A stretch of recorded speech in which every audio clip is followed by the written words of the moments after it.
जी मोहम्मद रमजान साहिब पूछते हैं कि हमारी मस्जिद में फजर की नमाज पढ़ी गई। नमाज के बाद एक भाई ने इमाम साहब पर एतराज करते हुए कहा कि आपने हाथ जो है वो चादर के अंदर बांधे हुए थे, जो कि मर्द के लिए जायज नहीं है। तो क्या यह बात दुरुस्त है या नहीं? सबसे पहले तो जिसने भी ये एतराज किया है उनकी खिदमत में ये अर्ज करें कि जनाब किसी पर एतराज से पहले इल्म हासिल कर लिया करें, तहकीक किया करें। हमारे मुआशरे में ऐसे लोगों की कोई कमी नहीं है कि जिन्होंने ये अपना फर्ज समझ रखा है कि दीन दुनिया के हर मामले में टांग अड़ानी है।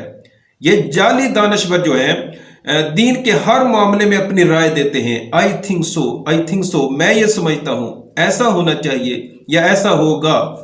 नबी करीम सल्लल्लाहु अलैहि वसल्लम ने इरशाद फरमाया कि जो बगैर इल्म के फतवा देते हैं, अपनी राय देते हैं, तो उन पर जमीन और आसमान के तमाम फरिश्ते लानत करते हैं।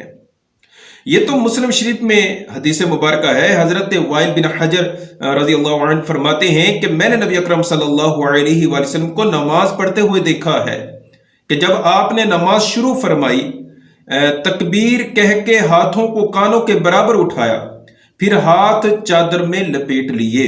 इस हदीस मुबारक से पता चला कि तकबीर उला के लिए हाथ चादर से बाहर निकालें, कानों तक उठाएं और फिर चादर के अंदर हाथ बांध सकते हैं। मर्द के लिए हाथ चादर के अंदर बांधना जो है वो जायज है।